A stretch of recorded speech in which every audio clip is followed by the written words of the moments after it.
इनकी सन्निधि के बगैर निकले, समझो वो समय श्रेष्ठ समय नहीं है, उसके लिए पश्चाताप करो। हमेशा हमेशा हमेशा जब जब आपको कथा श्रवण करने का अवसर मिले तब तब सुनो। अच्छा,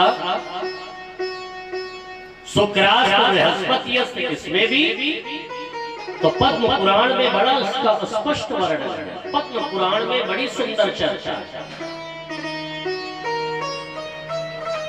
कि अस्तो मृगे शास्त्रगते च जीवे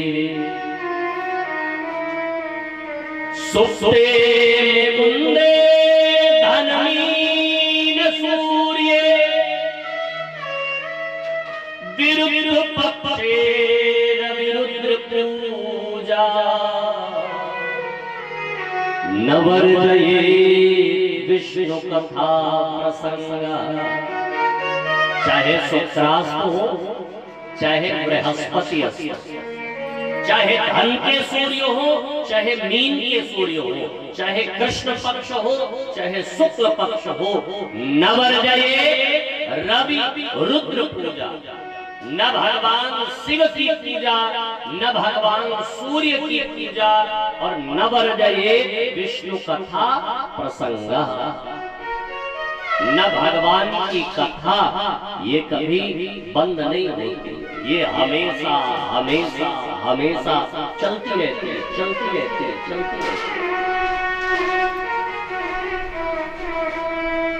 6 अध्याय में महात्म गा करके फिर भागवत के प्रथम स्कंद के 3 श्लोक में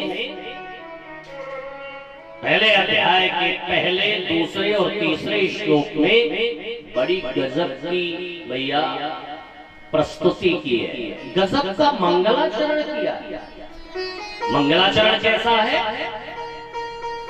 भागवत के प्रथम स्कंद के पहले अध्याय का पहला श्लोक, जन्माद्यस्य यतोऽन्वयादितरतः चार्थे स्वभिज्ञः स्वराट् तेने ब्रह्महृदाय आदिकवये मोहयन्ति यत्सूरयः तेजो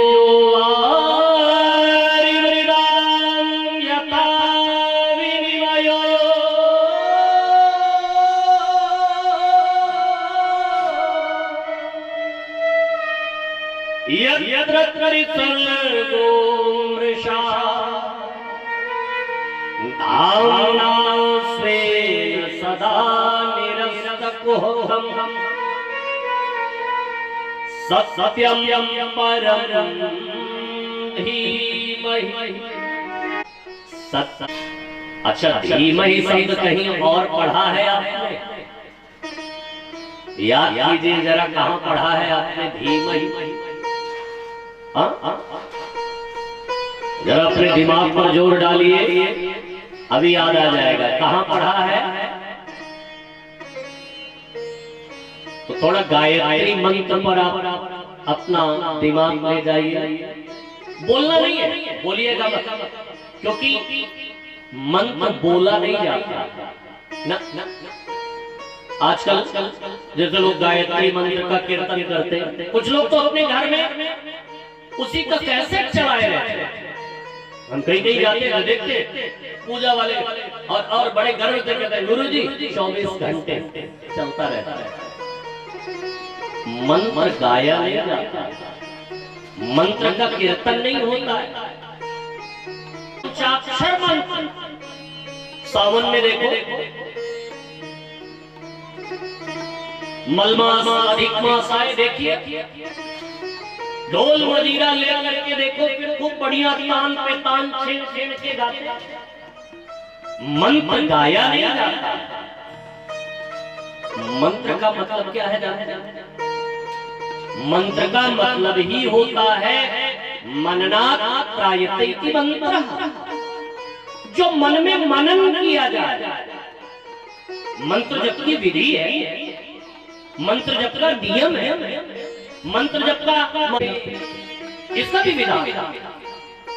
आप गायत्री मंत्र जप रहे, कीर्तन कर रहे, शंकर जी का मंत्र जप रहे, या फिर सभी के मंत्र का जप कर रहे, श्री विद्या महाविद्या किनका जप कर रहे हैं, शास्त्र निर्देशित करते हैं। उसके लिए शास्त्रों को देखिए थोड़ा सा, उसके हिसाब से कैसे जपते हैं, किसका जपते हैं, कौन से आसन पर बैठ करके जपते हैं। हनुमान जी का मंत्र जप कर रहे हैं, कैसे जप करें भाई?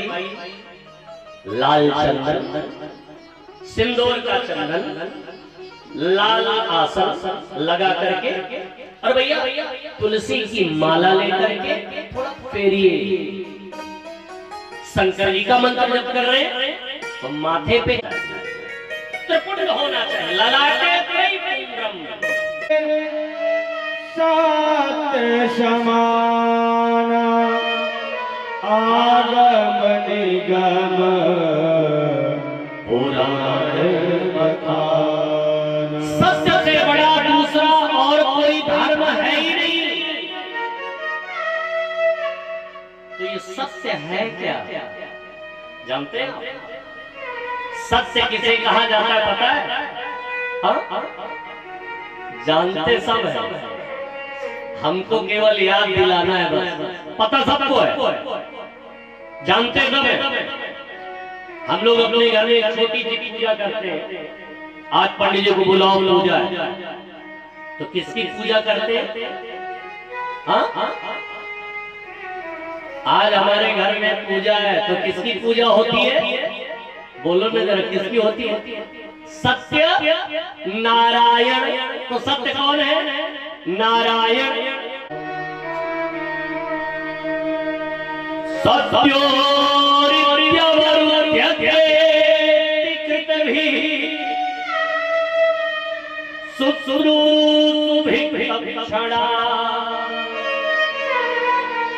अभी हमने कथा सुनी नहीं, अभी केवल अपने घर पर बैठे बैठे मन बनाए रहे हैं कि चलो भैया ओझा जी के यहाँ कथा हो रही है, हम हो सुनी आवे।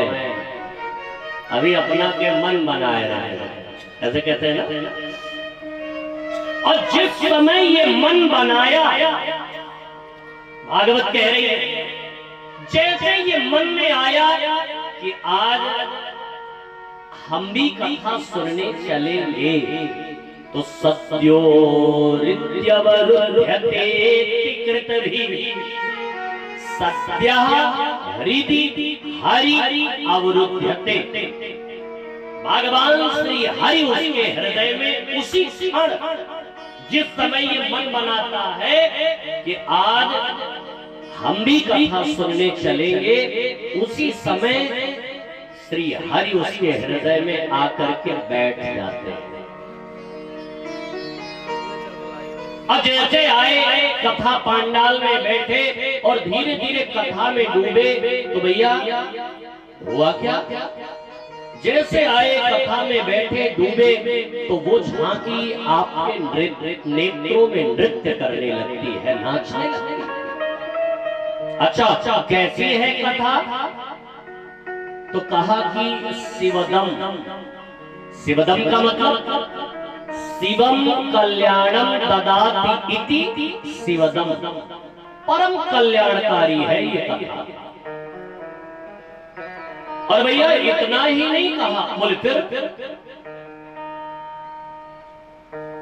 तीसरे श्लोक में कहा कि निगम कल्पतरोर्गलितं फलम सुखमुखादमृतद्रव संयुतं पिबत भागवतं रसमालयं मोरो रसिका भुवि भावुका। निगम कहते हैं वेद को, वेद रूपी कल्प वृक्ष का प्यारे पका हुआ नहीं, बल्कि लबालब गला हुआ फल है। और इस फल को खाना नहीं है, पीना है। कितने का बड़े अजीब आदमी है, फल खाया जाता है कि पिया जाता है? फल को आपने कभी किसी को पीते हुए देखा है? हाँ? किसी ने कहा यहाँ पर व्यास जी ने थोड़ा सा ग्रामेटिक मिस्टेक कर दिया है। जहां लिखा है पिबत भागवतम, वहां लिखना चाहिए श्रुणुत भागवतम। बोले नहीं, सही लिखा। कैसे? फल कहीं पिया जाता है? आपने किसी को फल पीते देखा है? हमने तो देखा भी है और पिया भी है। पीते कैसे? अरे भैया, शेक बना करके, mango shake, banana shake, Apple पीते कि नहीं? बोले हाँ पीते तो है गुरुजी, लेकिन इसमें भी गुठली और छिलका निकाला जाता है। इसमें गुठली क्या है, छिलका क्या है, तो निकाल दे। बोले भैया इसमें न गुठली है न छिलका है। बोले फिर इसमें तो केवल रस ही रस भरा है।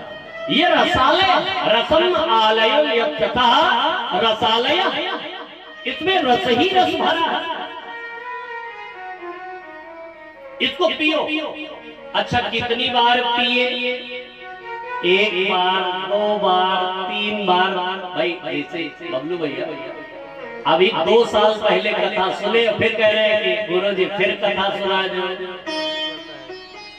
भाई अगर एक बार पिया जाए तो फिर दोबारा आवश्यकता की अपनी मान्यता है, अपनी महिमा है। कल्प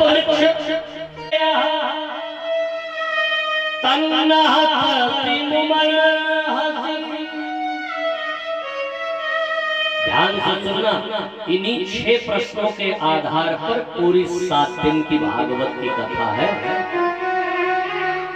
और वो 6 प्रश्न कोई इधर उधर के नहीं है, हमारे आपके बादाम 2 नहीं। परिक्रमा लगाना किसमिस से, अंगूर से, छोहारे से, मखाने के लावे से, या फिर लक्ष्मी से लगाइए। तो क्या परिक्रमा लगाना ही धर्म है? पहला प्रश्न कि मानव का परम कर्तव्य क्या है, मनुष्य को करना क्या चाहिए, पहला प्रश्न। दूसरा प्रश्न, मंदिर जाए तो किसको पूजे और किसको छोड़े? अंडा घोंसले से बाहर गिर गया। पक्षी भी इतने जानकार होते हैं जो अंडा विगलित हो जाए। सुखदेव जी जिस अंडे में थे वो अंडा घोंसले से बाहर। अब क्या करें? नारद जी ने सोचा कि सुखदेव जी आए तो है भागवत धर्म का प्रचार करने, लेकिन जन्म तो हुआ नहीं, अंडा पहले।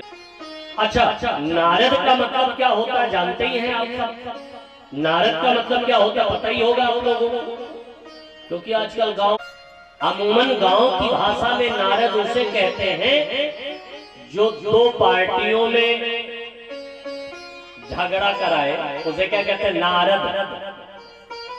लेकिन विद्वानों की भाषा में ये नारद की व्याख्या नहीं है।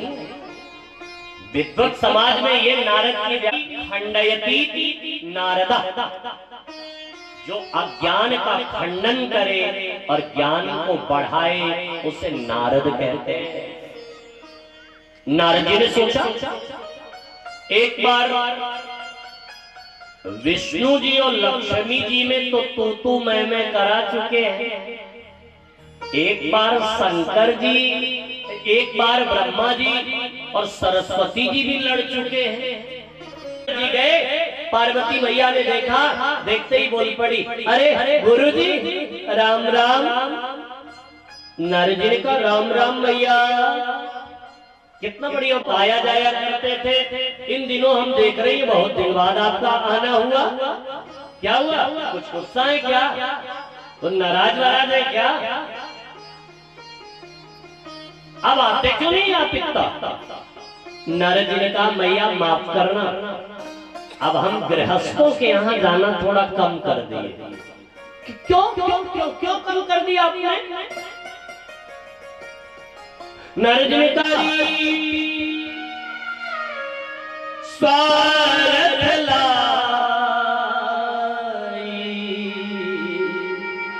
करे सब प्रीति। सुर नर मुनि सब ही अमृति स्वार्थ लाई करे सब।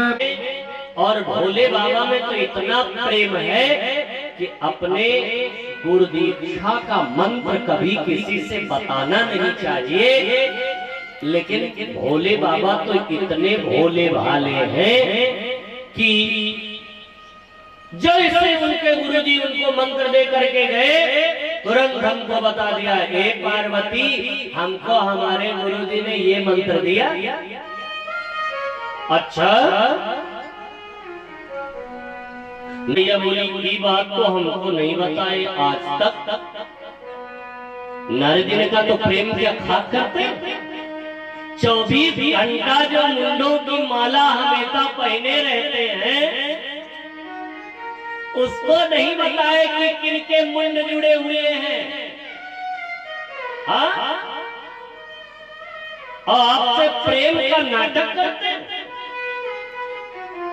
ए मैया, वो प्रेम करना बोले क्या? बोले अगर थोड़ा बाबा की समाधि खुली हो तो उनसे कहना आपको मैया याद कर रही है। नारद जी ने कहा इतना काम आपका जरूर कर देंगे।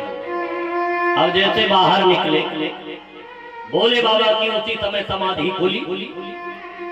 जैसे ही नारद जी को देखा तो देखते ही बोल पड़े, अरे नारद आओ आओ, आइए आइए नारद। नारद जी ने कहा आइए आइए नहीं, आप जरा घर आज जल्दी जाइए। बोले बाबा बोले क्यों क्यों क्यों क्यों? अरे आप क्यों? बोले बाबा बोले आप गए थे तो जरूर याद कर रही होंगी, कहे के क्या आए हो वो तो बताते जाओ। नारद जी बोले हमसे नहीं, जाओ मैया से पूछना। भोले बाबा गए। अब पार्वती मैया गुस्से में, लाल लाल आंखें, पानी पीने को दे इधर देखे इधर। अच्छा अच्छा, देवियां जब गुस्से में होती है तो फिर देखते ही बनता है इधर। पानी पीने को देंगे, देखेंगे इधर। अब भन भान भन भान भन भान, 4 बात इधर 4 बात उस कमरे में, 4 बात इसका। और कहीं आप उस समय इतना कह दिए, ठीक है तो कुछ अपना के गुस्सान है कहा, फिर देखिए बाबा बात मत करना, बोलना मत। हाँ हमसे झूठा प्रेम दिखाइएगा मत। हम न बोले तो इसका मतलब ये नहीं कि हम कुछ जानते नहीं है। हाँ फिर देखिए क्या क्या भाषा, क्या क्या बात बोलेंगी। अब पार्वती मैया तो गुस्से में, पानी पीने को दे देखे इधर। बोले बाबा बोल पड़े, क्या बात है कुछ गुस्सान हो का?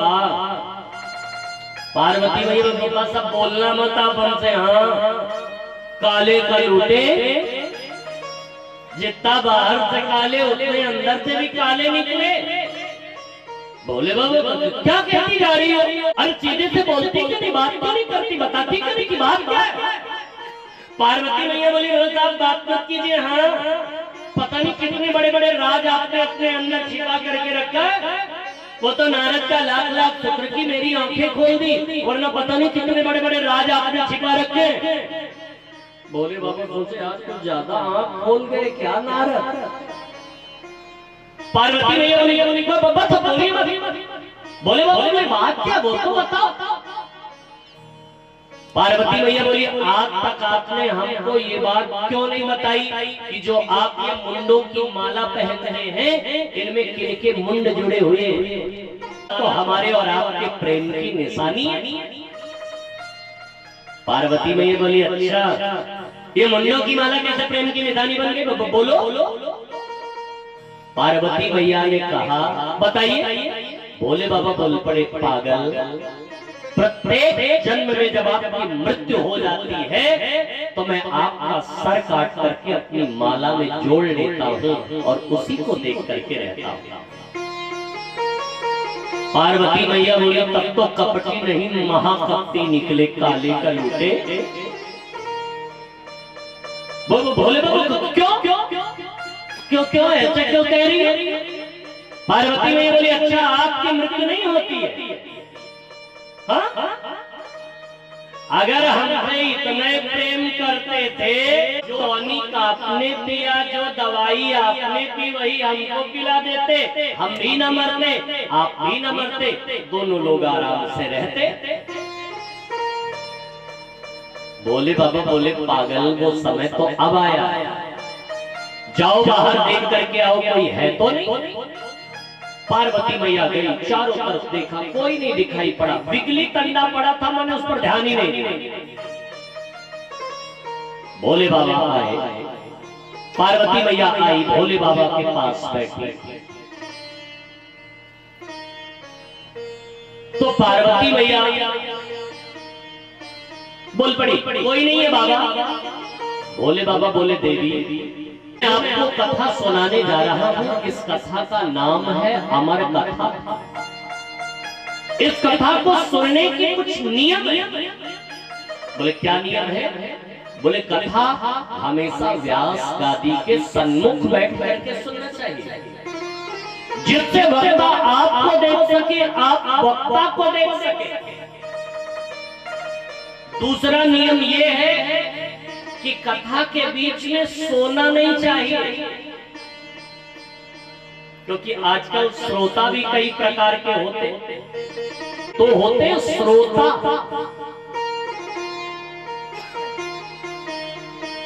जो कथा प्रारंभ होने से पहले आकर के बैठ जाए, अपना स्थान जमा ले। जब ठाकुर जी का पदार्पण हो तो खड़े हो करके हाथ जोड़ करके उनका स्वागत करें।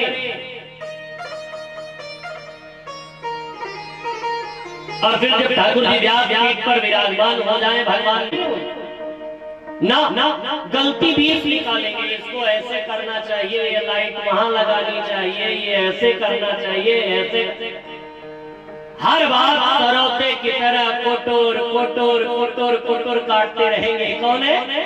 सरौता। इतने नहीं, कुछ देर में निकाले बगल से, ले अपने भी खाए बगल वाले को निकल आए। ये कौन है? सरौता। अच्छा तीसरे वाले भी होते, ये हमको लेकिन थोड़ा ज्यादा अच्छे लगते हैं। आएंगे बैठेंगे तो देखेंगे कि टेक कहां मिलेगी, कहां बैठेंगे, बढ़िया टेक लगाए और फिर लगाए।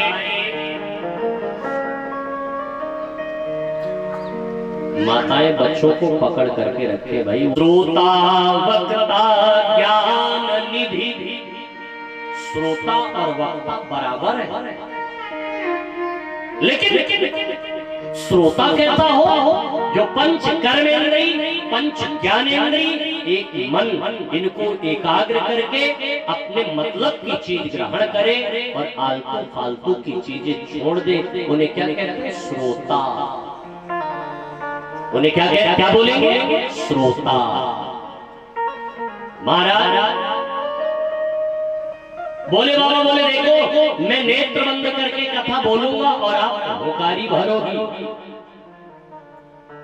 पार्वती मैया बोली ठीक। अब भोले बाबा जैसे नेत्र बंद करके कथा बोलने लगे तो पार्वती मैया होकारी भरने लगी।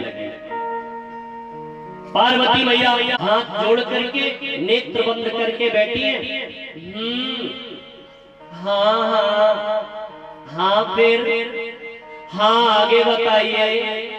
हाँ दसम स्कंद तक मैया ने बड़े ध्यान से कथा सुना, लेकिन जैसे एकादश स्कंद आया, मुक्ति स्कंद जिसको बोलते हैं, उसी समय मां को नींद आ गई, सो गई। लेकिन कथा का प्रभाव जरा देखिए, जो बिगली कंडा पड़ा था उसमें जीव आ गया। सुखदेव जी अंडे से बाहर आ गए। सुखदेव जी ने सोचा कि अगर हुंकारी बंद हो गई तो कथा भी बंद हो जाएगी। तो सुखदेव जी हुंकारी भरने लगे, हाँ हाँ हाँ, ऐसे ऐसे जैसे एकादश स्कंद विश्राम हुआ, द्वादश स्कंद विश्राम हुआ, कथा विश्राम हुई, जयकारा लगा, बोले बाल कृष्ण लाल की जय हो। मैया की नींद हो गई, मां बोल पड़ी, हाँ तो बाबा आगे बताइए। भोले बाबा बोले कहाँ थी, कथा तो हो गई, हो गई, हुंकारी कौन भर रहा। और भोले बाबा ने जैसे ही नेत्र बंद करके देखा तो सुखदेव जी व्यास पीठ के पीछे बैठे हुंकारी भर रहे। भोले बाबा को आया क्रोध, उठाया अपना पिनाक और जैसे मारने के लिए दौड़े सुखदेव जी को, सुखदेव जी दौड़े दौड़े दौड़े दौड़े चले जा रहे हैं। उसी समय व्यास जी की पत्नी पिंगला मैया, कोई कोई संत इनका नाम विकटा भी बताते, पिंगला मैया उसी समय जमुहाई ले रही, उवासी ले रही, अति सूक्ष्म रूप धारण किया सुखदेव जी ने कि मुख के माध्यम से उनके गर्भ में प्रवेश किया। और जैसे गर्भ में प्रवेश किया तो भैया भोले बाबा वापस आ गए। पार्वती मैया हाथ जोड़ करके भोलेनाथ से प्रार्थना करने लगे, विनती करने लगे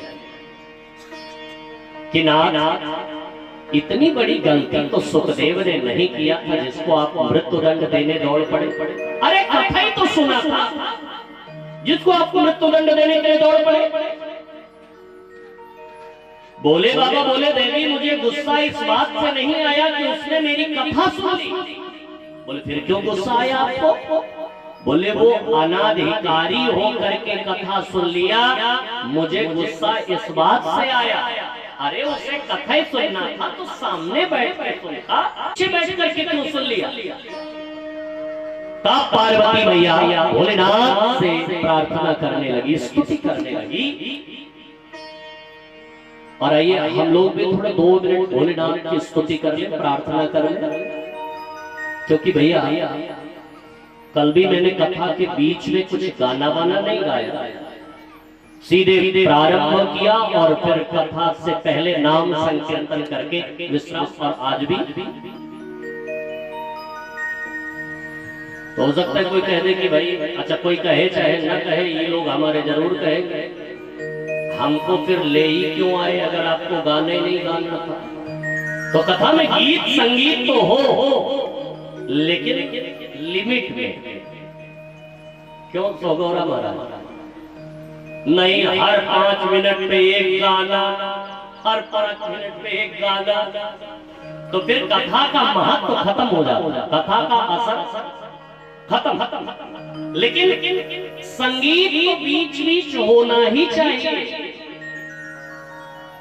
तो आइए थोड़ा 2 मिनट जरा भोलेनाथ की स्तुति करें, प्रार्थना करें, क्योंकि कैलाश के निवासी नमो बाबो शरण तिहारी भोले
और ये ध्वनि जैसे मैया को सुनाई पड़ी, मैया दौड़ी दौड़ी गई और व्यास से प्रार्थना की तो व्यास से बोल पड़े, बेटा बाहर आ जाओ, बाहर आ जाओ।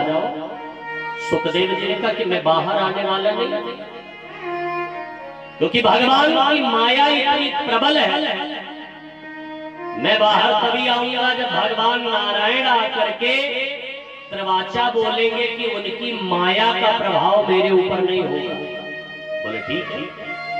जब व्यास जी ने भगवान से प्रार्थना की और भगवान आए, जब त्रिवाचा बोले कि मेरी माया का बाहर आ जाओ, तब आए। लेकिन आए तो रुके नहीं। यम प्रव्रजन्तमनुपेतमुपेत कृत्यं द्वैपायनो विरह कातरया जुहाव पुत्रेति तन्मयया तरवोभिनेदुः तं सर्वभूत हृदयं मुनिमानतोऽस्मि। मुनिम आनतोऽस्मि, जो अनुपेत है, जिनका षोडशोप संस्कार में से एक ही संस्कार नहीं हुआ, ऐसे से सुखदेव स्वामी का वंदन किया और फिर बोल पड़े, भैया आपने बहुत गजब का प्रश्न पूछा था।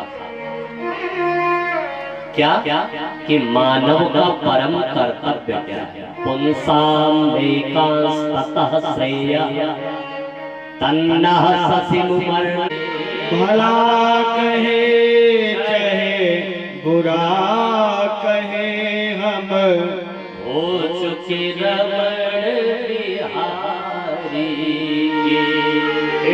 भला कहे चाहे बुरा कहे, हम हो चुके रमण बिहारी के। गौ सेवा है धर्म हमारा, गौ सेवा है धर्म हमारा। काम न दुनियादारी से, गौ सेवा है धर्म हमारा। काम न दुनियादारी से। अरे गंगा जमुना खूब नहाया, गंगा यमुना खूब नहाया, लेकिन गया न मन का मैल। गंगा यमुना खूब नहा, गया न मन का मैल। तेरी मेरी करता करता निकल गया यह प्राण।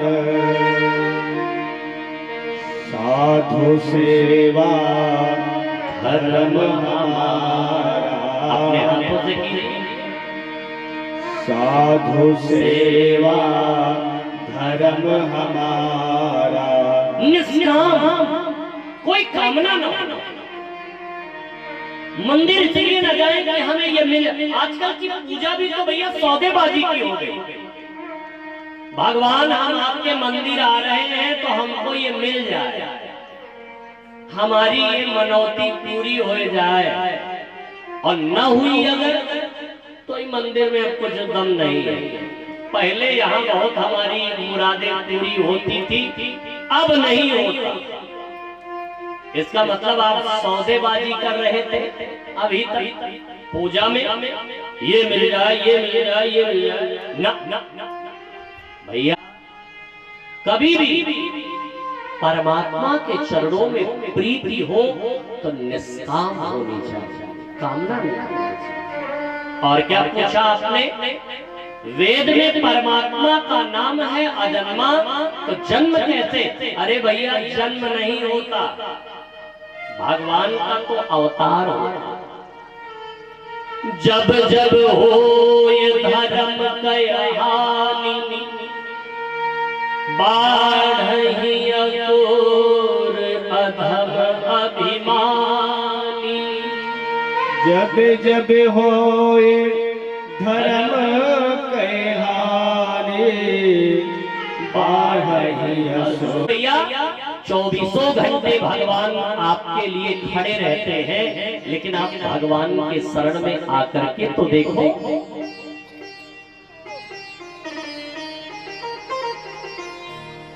नर नारायण का अवतार, संत नारद का अवतार, वाराह अवतार, धनवंतरी अवतार, मोहिनी अवतार, कच्छप अवतार, व्यास अवतार।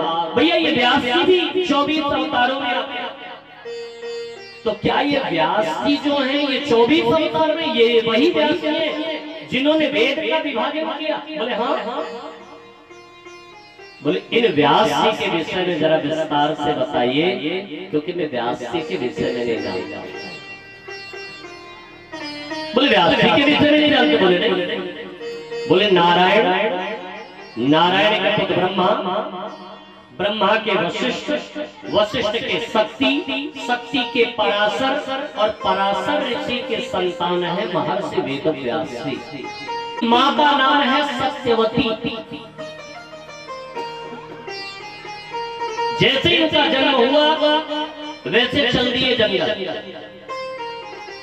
और गए, तो वेद पहले एक था।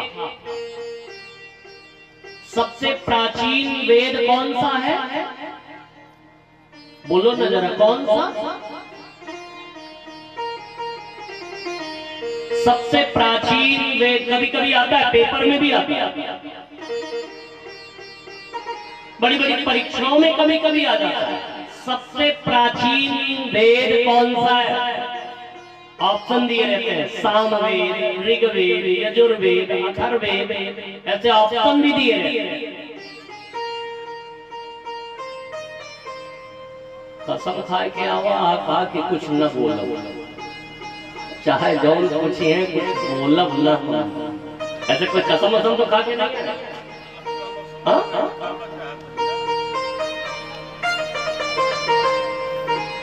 सबसे प्राचीन वेद डालिए जरा अपने गूगल बाबा पे। अच्छा, तो व्यास जी ने कहा कि बाबा अब मेरे बस की बात नहीं है रचना करने। क्यों? अब हम लिख नहीं सकते, क्योंकि हमारा हाथ कांपता है, दाढ़ी पक गई, बाल पक गए, अब हमारे बस की बात नहीं है रचना करना। तो नारद जी ने कहा कि एक बात आपसे मैं कहना चाहता हूँ। बोले क्या? कि संतों के शरण में चले जाओ तो कोई काम असंभव नहीं है, सब संभव है। और मैं किसी दूसरे की कथा नहीं कहता, मैं अपनी कथा बता रहा हूं। क्या? कि अहम पुरातीत भवे भवन मुने दास्यातु कस्यासन वेदवादिना। नारद जी कह रहे हैं कि मैं पूर्व जन्म में एक दासी का बेटा था, और आपको पता वही दासी का बेटा संतों की कृपा है कि आज ब्रह्मा का मानस पुत्र नारद के रूप में। मैं पूर्व जन्म में दासी का बेटा था। जैसे मेरा जन्म हुआ मेरे पिताजी का शरीर शांत हो गया, और मेरी माँ मुझे लेकर के संतों की कुटिया में चली गई। संतों की सेवा में, संतों ने उनको सेवा दे दी। नित्य मेरी माँ गैया को सेवा करती, चारा देती, पानी पिलाती, और कुछ दिन ही बीता था, मैं धीरे धीरे बड़ा होने लगा था, और उन संतों की कुटिया में कुछ संतों की टोली बाहर से आ गई। पुराने जमाने में देखा होगा आपने, जमात चलती थी। वो गांव में किसी का देखे घर भैया ठीक ठाक है तो उनके यहाँ रुक जाते, जैसे कितनी बार तो इनके यहाँ तिवारी जी के यहाँ देखे उधर से बावन नहीं, ये घर तो सोचते कोई आश्रम है। अच्छा अब तो बन भी गया, मंदिर भी बन गया, तो अब तो कोई कोई कसर नहीं, क्योंकि संत तो पहले आने जाना रहता था, मंदिर नहीं था, वो भी आ गया। तो भैया आए तो रुक, और फिर अपना टिक्कर लगावे, प्रसादी पावे, खूब बढ़िया चकाचक भोजन पावे, और फिर पूरा गांव इकट्ठा हो और शाम को प्रवचन करे। आज की भाषा में जिसे कहते हैं चातुर्मास, संतों की कुछ टोली वहां आ गई चातुर्मास करने के लिए। तो जैसे चातुर्मास करने के लिए आई तो नित्य मैया अपने छोटे से बच्चे को लेकर के संतों की सेवा में जाती है। शाम को जब प्रवचन होता तो उन्हें अपनी गोदी में बैठा करके कथा सुनाती। रामदास, बड़े संतों ने उनका नाम रख दिया रामदास। रामदास धीरे धीरे बड़े होने लगे, 3-4 महीने संतों के साथ उनका मेल जोल रहा, बातचीत करते रहे। तो भैया इतना लगाव संतों से हो गया कि एक दिन धीरे धीरे समय बीता और संत जाने लगे। रामदास रोने लगे, बाबा हम भी आपके साथ चलेंगे। संत प्रसन्न हो गए। अरे भाई कोई बाबा बनने लगे तो बाबा तो प्रसन्न होंगे, लेकिन घर वाले अच्छा घर वाले भले भले दोनों मां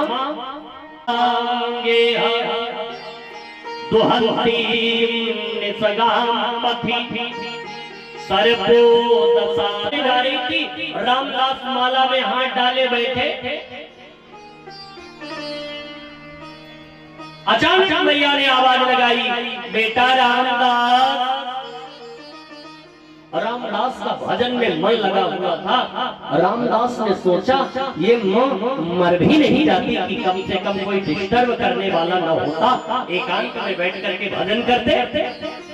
और काल की ऐसी विलक्षण गति कि ऋषि कुमारों ने जैसे ही आकर के रामदास को बताया, भैया मां मर गई। एक तरफ तो दुख हुआ भाई मां है, लेकिन एक तरफ प्रसन्नता भी हुई कि चलो कोई डिस्टर्ब नहीं करेगा, आराम से भजन करेगा। मां का अंत्येष्ट संस्कार किया और निकल गए वापस।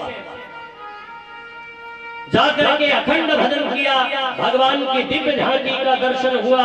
और फिर आगे चल करके भैया वही दिव्य झांकी रामदास को आकाशवाणी की कि इस जन्म में नहीं, लेकिन अगले जन्म में आपके इस मनो कल्पना कीजिए व्यास जी, ये मेरी इसमें महानता नहीं है, मेरी इसमें कोई योग्यता नहीं है, ये संतों की सेवा का फल है, मेरे माँ की सेवा का फल है कि आज वो ब्रह्मा का मानस पुत्र नारद के रूप में आपके सामने खड़ा है। लिख दिया, अच्छा लिख तो दिया भागवत, लेकिन अब पढ़ाएं किसको?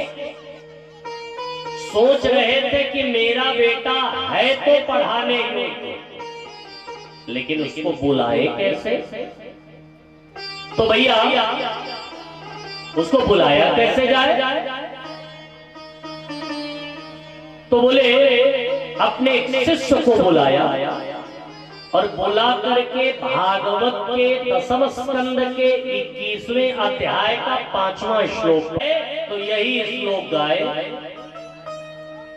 बहुत प्यारा श्लोक है भागवत का। छंद कितने प्रकार के होते हैं?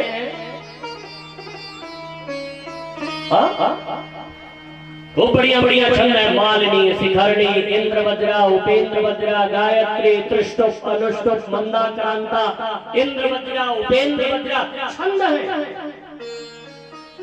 ये जो श्लोक में आपके सामने गाने जा रहा हूँ, ये मंदाक्रांता छंद का श्लोक है। व्याकरण के विद्वान जरा ध्यान दें।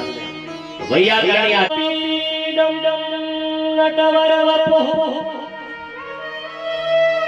कर्णयो कर्णिकारं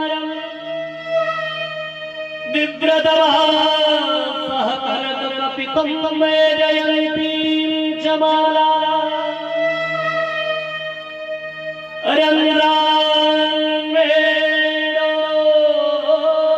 रङ्गान्वेणोऽधरधया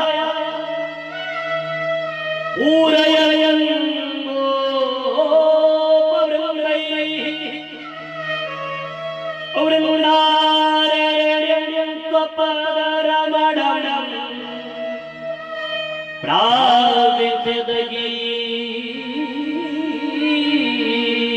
प्राविशद्गीतकीर्तिः वराह वराह माने मोर वरापीडम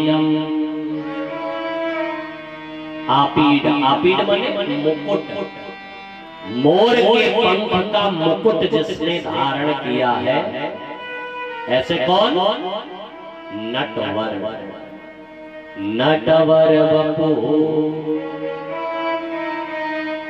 एक शब्द में दो श्रृंगार लगे हुए हैं कौन कौन से संयोग श्रृंगार और विप्रलंब श्रृंगार संयोग श्रृंगार और संभोग श्रृंगार नटवर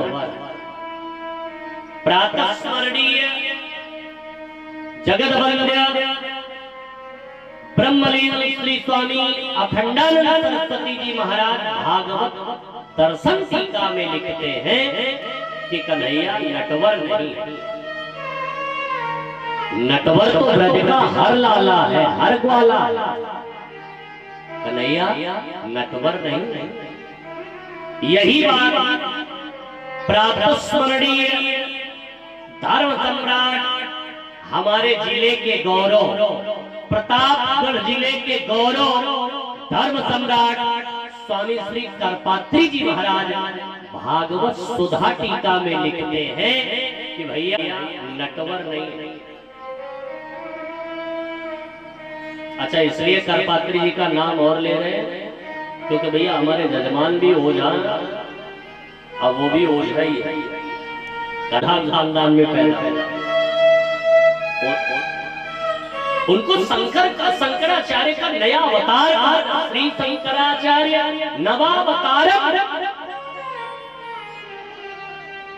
तो भैया धर्म सम्राट स्वामी श्री करपात्री जी महाराज क्या गजब की बात लिखते हैं एक शब्द में दो श्रृंगार नट वर नट अलग है वर अलग है नट किसे कहते हैं नट कौन होता है जो जादू दिखाता है और वर किसे कहते हैं वर माने श्रेष्ठ उन जादू दिखाने वालों को जो जादू सिखाता उन्हें वर नटवर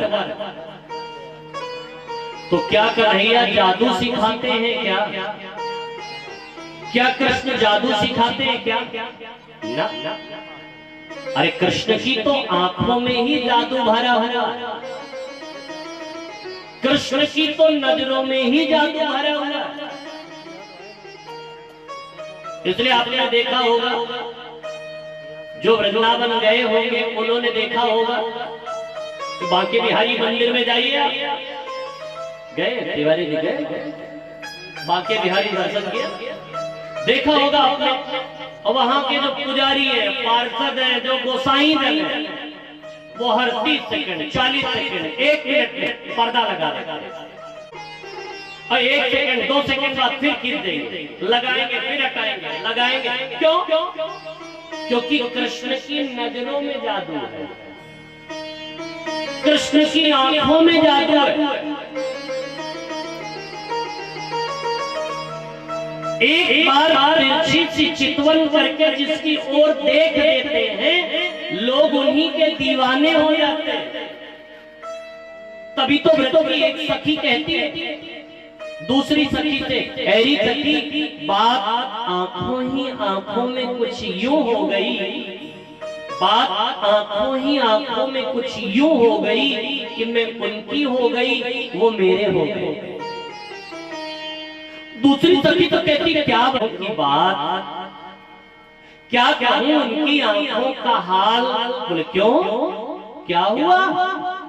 अगली तकी कहती है कि ऐरी तकी न मुझे पीने का शौक था न पिलाने का शौक था, मुझे तो बस नजरें मिलाने का शौक था, लेकिन मेरी नजरें उन्हीं से मिली जिनको नजरों से पिलाने का शौक था।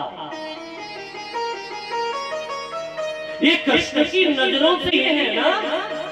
क्या कहूं। बोले क्या हुआ। दूसरी सखी कहती है क्या बताऊं, जब से इनको देखा है ना तब से अब दिल को चैन नहीं मिलता है, दिल को सुकून नहीं मिलता है। अब तो ऐसे लगता है इनको देखती रहूं, निहारती रहूं। क्योंकि जादू भरी तेरी आंखें जिधर,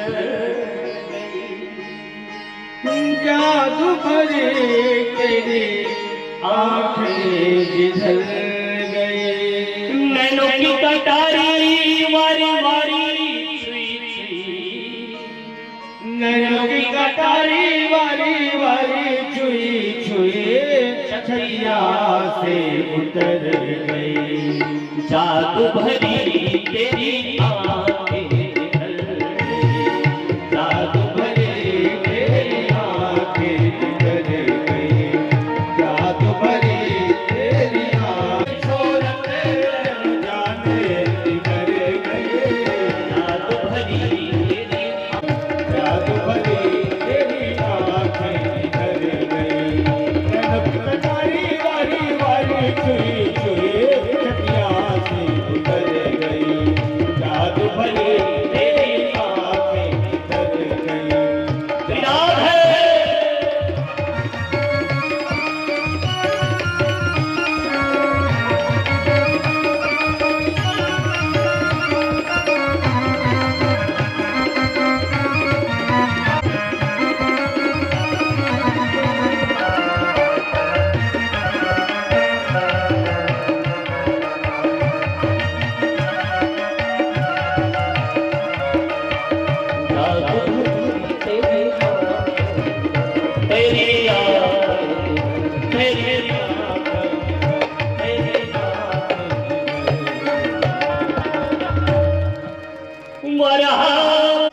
बोले ये कैसे होगा, एक कान में लगाएंगे तो दोनों कानों में कैसे प्रतीत होगा। बोलिए बोलिए बोलिए बताइए। बोले हो सकता है। बोले कैसे।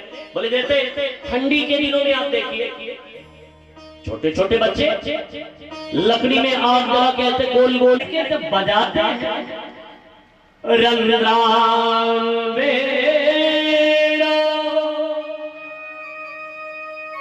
जब लाला वेणु बजाते हैं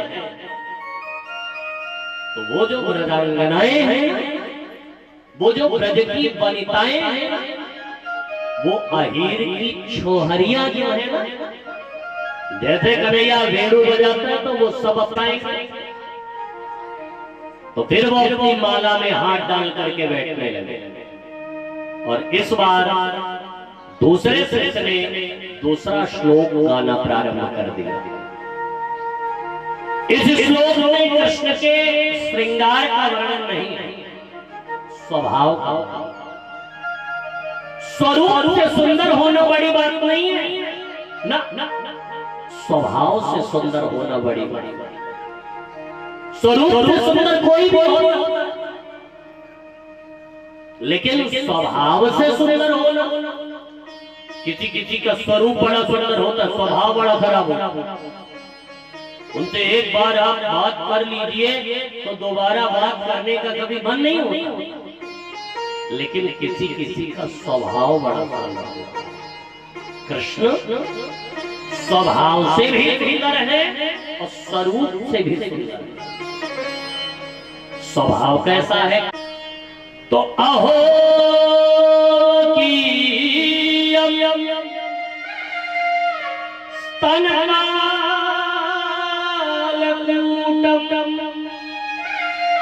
जिघाया पाययद्य साध्वी ले रुचितां ततो कम्बा दयालु शरणं ब्रजे। वो कन्हैया इतने दयालु है अपने सूप नखा का, उसका नाम सूप नखा क्यों है जानते हैं? उसका नाम सूप नखा क्यों था पता है? क्योंकि उसके नख जो थे वो बड़े बड़े सूप के सरी थे, इसलिए तो उसका नाम था सूप नखा। अच्छा, हमको लगता है साहब सूप नखा तो चली गई, लेकिन अपनी कुछ भतीजियों को अभी भी छोड़ गई। हाँ, वो बड़े बड़े नाखून रखेंगी। ये नाखून वाखून कौन रखता है पता है? जो राक्षस कुल की होती है वो। महापुराण में वर्णन आता है कि किसी की कुक्षी से अगर बेटी का जन्म ना हो तो उस माँ की कोख कभी पवित्र होती ही नहीं है, जिस माँ की कोखी से बेटी का जन्म उसकी कोख पवित्र नहीं है। ये लक्ष्मी है, इनका आदर करो, स्वागत करो, सत्कार करो, सम्मान करो, क्योंकि बेटा तो केवल एक उतारेगा, लेकिन बेटी पुत्री पवित्र किए कुल तो वो दोनों को उतारेगी, पिता का और पति का। लेकिन आजकल क्या हो गया? शिक्षा के पीछे इतना अंधे हो गए।